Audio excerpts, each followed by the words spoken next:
Every single time you have cooked with a herb, you have been in relationship with it. The only question is whether you knew that. Let's find out. I'm Zila, and this channel is where I teach the actual craft, the real, rooted, historically grounded practices that women have been doing for centuries in their kitchens, in their gardens, and their quiet spaces. This channel is where I talk about topics relating to witchcraft, dark goddesses, psychology, and healing. Each video goes deep on one thing, whether that's a plant, a practice, a piece of the craft that deserves more than a passing mention. Let's go into your kitchen, because I'm going to show you that you already have a witch's apothecary, and I suspect that you already half know that. By the end of this video, you're going to know the real magical history of 3 herbs you almost certainly already own: rosemary, lavender, and cinnamon. You'll know what each one is actually for, and one thing that you can do with each of them right now with what you already have on hand. If you're new here, subscribe and hit the notification bell. I put out new videos every Witchy Wednesday, and this is what they look like. Why your kitchen is already an apothecary. I want to start off with something that I think gets completely lost in modern witchcraft content, in no small part thanks to witch talk. There is the idea, and I see it constantly, that you always need rare things, exotic things, ingredients that are hard to get or hard to pronounce, ideally slightly dangerous. That is somehow proof of your seriousness in the witchcraft space. And I understand the appeal of that, really I do. There is something intoxicating about the aesthetics of it, but it is also complete bullshit. For most of human history, the people who worked with plants worked with what was local, and that means what was already in their gardens, or what was hanging in the kitchen, or even the weeds that popped up outside. The village herbalist wasn't ordering things from an apothecary halfway across the world. She was walking out of her back door. The cunning woman of early modern Europe had a few plants that she knew extremely well, and depth was her power. So here's the thing about the plants that we now call kitchen herbs. These were originally so much more, and the separation between culinary and magical use is incredibly recent, actually. And honestly, I think it is worth asking who benefits from us forgetting what it is we're holding when we cook. I'm going to begin just talking about rosemary. Rosemary smells extraordinary. There is 1,000 years of memory compressed within a single sprig of rosemary. Rosemary remembers things. There's an old saying, where rosemary grows, the woman rules the house. And people read that now as quaint, a cute little domestic proverb, but it is pointing at something really important, actually. Rosemary has a centuries-long association with female and feminine authority, and with the domain of women, with the knowledge that lives in households. It was grown deliberately by the people who ran things from the inside. Rosemary was hung over doorways for protection, and it was carried at both weddings and funerals. Think about what they understood that we have forgotten. The plant of continuity, of memory, the thread that holds the living and the dead in relationship with each other. It was placed under pillows for prophetic dreams. It was burned to cleanse a space of whatever happened there before. Used in almost every kind of house magic in the Western tradition. Rosemary is extensively referenced in medieval manuscripts, in the Renaissance herbalism texts, early modern cunning practice. This is well attested, deeply documented knowledge. Today, we've somehow managed to domesticate it into pasta. I planted my first herb garden when I was about 8 years old. My grandmother told me to put rosemary near the front of the garden, and I just somehow knew that it belonged there. That instinct turns out to have about 1,000 years of tradition behind it. What can you do with rosemary? Well, you can burn a dried sprig. as a smudge stick in something fireproof. You can also use it in loose leaf incense when you want to cleanse a room of whatever the previous energy was. Guys, you do not need to appropriate white sage. You do not need to appropriate Palo Santo. Rosemary is just as good, easily accessible, and often, in most cases, native to where you live. You can grow it or tuck a small bundle near your front door, and you can add it to a bath before rituals.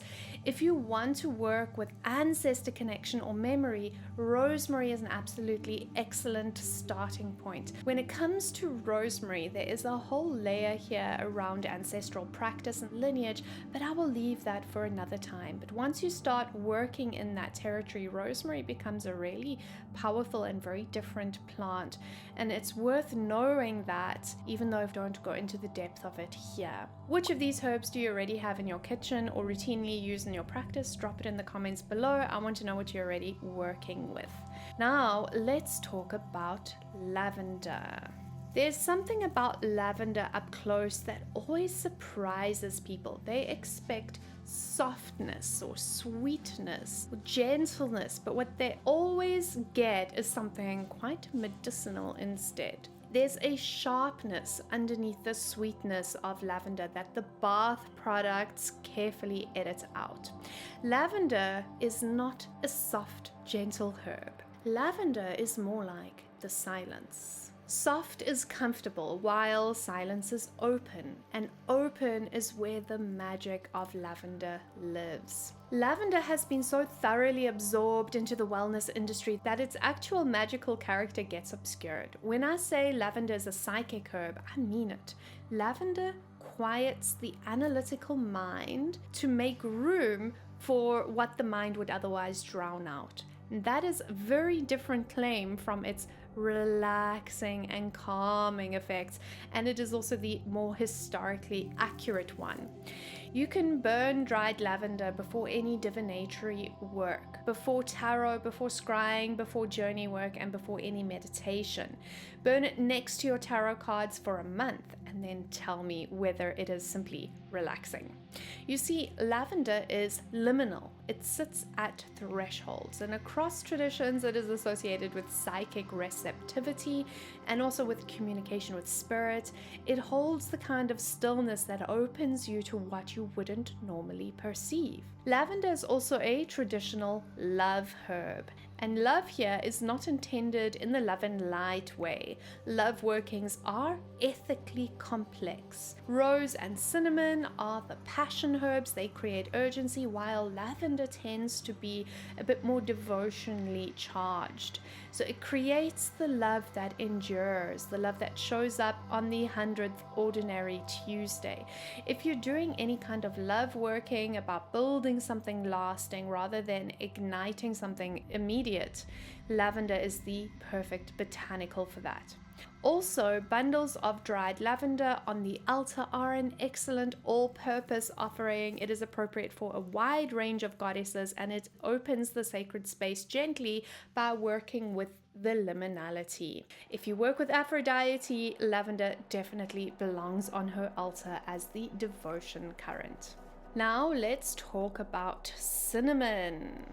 You can feel cinnamon before it reaches your nose. There is a warmth to it. It carries a faint sting if you hold it long enough. Cinnamon announces itself. That characteristic speaks volumes to its energetic properties. Cinnamon does not knock at the door, she simply arrives. Cinnamon was one of the most valuable trade commodities in the ancient world. It moved through Egypt, the Mediterranean, the Middle East at enormous cost. It was in temple offerings, in royal anointing oils, in the burial preparations of the pharaohs. The next time you shake this over your oatmeal, know that you're handling something that moved empires. Cinnamon is famously a herb of the fire element, and fire gets things moving, it accelerates, it burns away whatever is stuck, and it also pulls what you want toward you. Cinnamon is committed to movement.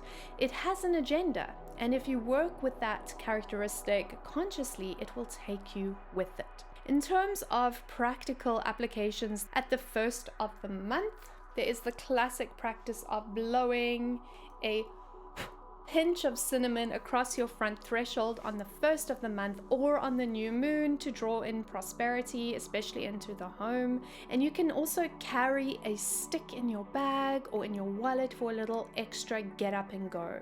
You can add a pinch in your coffee or your tea before a meeting, especially if it's a meeting where money or opportunity is on the table, and you can use it in any working where you want things to move faster.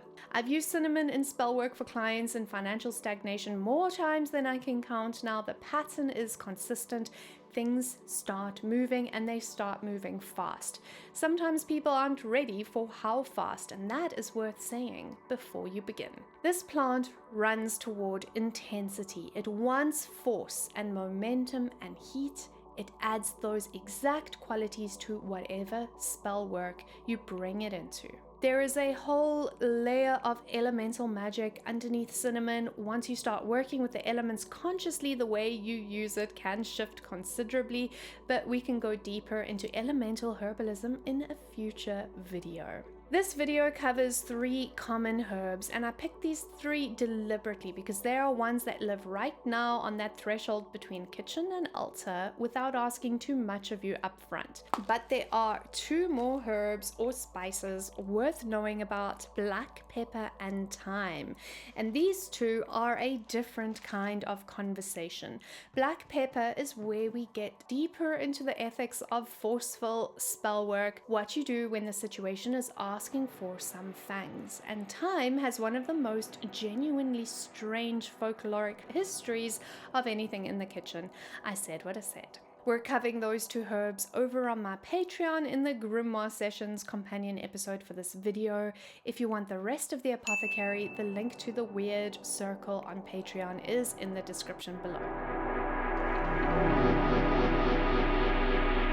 Right, so you have 3 plants in front of you, or you know where they are in your kitchen, and here's what I actually want you to do. Pick one of those herbs, just one, the one that felt most interesting or alive to you during this video, and do one small thing with it deliberately and consciously. You can burn a sprig of rosemary in your kitchen, you can put a lavender bundle by your bed and hold it for 30 seconds before you sleep, and you can also blow a pinch of cinnamon across your front door.